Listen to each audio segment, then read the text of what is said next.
set of points related to a triangle are called x-centers. Like in center, the x-centers of a triangle lead to circles which are tangent to extended sides as well as the third side of a triangle. Therefore, the centers of the x-centers, like the in circle, the x circles also have their centers lying on the angle bisectors of a triangle. So consider the triangle AB and C, and if capital I represents the in center of the triangle, then JA, JB and JC represent the x centers of the triangle.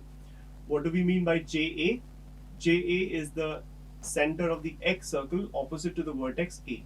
As you can see, we have extended the sides AB and AC, and thus the x center lies on the angle bisector of the angle A, and the x circle so formed is tangent to the side BC as well as the extended sides AB and AC. Similarly, you can have x circles opposite to the vertices B and C of the triangle as well. In fact, there is a formula to calculate the coordinates of the x centers as well. Let's look at those formulas.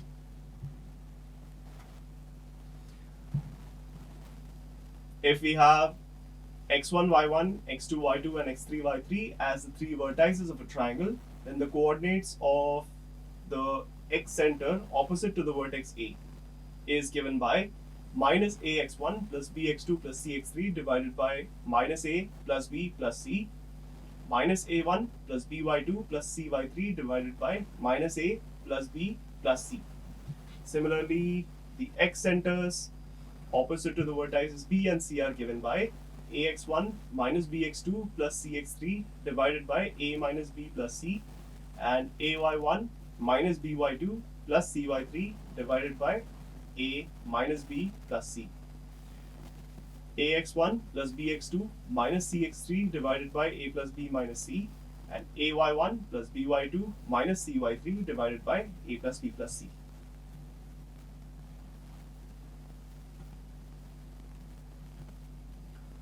The next most important term related to a triangle is called the orthocenter. What is an orthocenter? It is a point of intersection of the altitudes of a triangle. What is an altitude?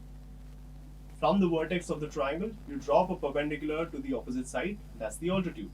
So in the triangle ABC, we have AD and BE and CF as the three altitudes of a triangle. As you can see, they meet at the point H. That point H is called the orthocenter of this triangle. The orthocenter does not lead to the formation of any circle, or at least any special kind of circle like the in-center or the circumcenter of a triangle.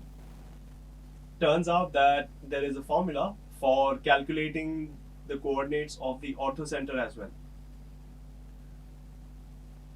If A is one vertex of the triangle given by x1, y1, B x2, y2 and C x3, y3, that is, these are the coordinates of the vertices of the triangle, then the coordinates of the orthocenter can be calculated using x1 tan A plus x2 tan B plus x3 tan C divided by tan A plus tan B plus tan C, y1 tan A plus y2 tan B plus y3 tan C divided by tan A plus tan B plus tan C.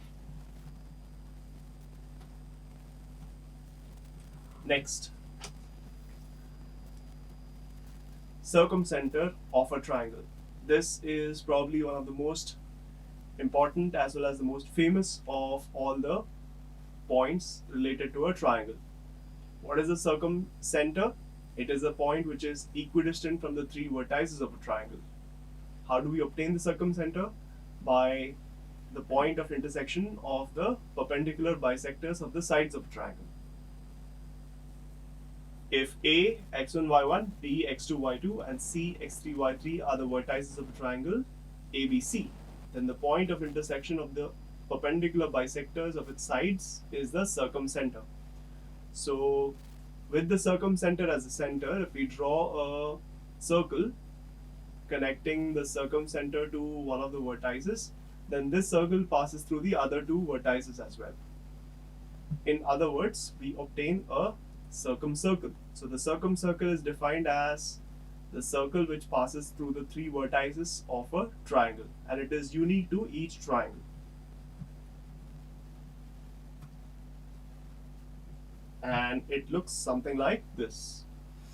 So the red colored lines are the perpendicular bisectors of the sides, and O represents the circumcenter of the triangle. Capital R represents the circumradius, that is the radius of the circumcircle of the triangle. Now, if we are given the coordinates of the vertices of the triangle as x1, y1, x2, y2, and x3, y3, then the coordinates of the circumcenter can be calculated using the formula x1 sine 2a plus x2 sine 2b plus x3 sine 2c divided by sine 2a plus sine 2b plus sine 2c. Similarly, y1 sine 2a plus y2 sine 2b plus y3 sine 2c divided by sine 2a plus sine 2b plus sine 2c gives the y coordinate of the circumcenter of the triangle ABC. And then, of course, we have learned this also. If not, I'm stating it here. It is not to be taken for granted, but it's a fact that the centroid, circumcenter, and orthocenter of a triangle lie on the same line. That is, the 3 points centroid, circumcenter, and orthocenter of a triangle are collinear. In fact, the incenter is also collinear, but then the centroid, circumcenter, and orthocenter are not just collinear, they are in a certain ratio, which we will study just now shortly. Consider a triangle ABC, and we have marked the 3 points centroid, circumcenter, and orthocenter on this triangle. The line which passes through all 3 points is called the Euler line. G is the centroid, C is the circumcenter, and H is the orthocenter of the triangle. Then the centroid will always be, or most of the times be, between the circumcenter and orthocenter, such that the distance between orthocenter to centroid and centroid to circumcenter bears the ratio 2:1. That is, orthocenter to centroid HG, centroid to circumcenter GC equals 2:1. So this is something that is taught in some boards, and it's usually applied in very simple problems on section formula. So let's look at one of those examples. But before this, may I point out that for random triangles, of course, the points are different, but then there is one type of triangle for which all 3 points, centroid, circumcenter, orthocenter, incenter, any other center that you can think of, all of them coincide at the same point, only for an equilateral triangle.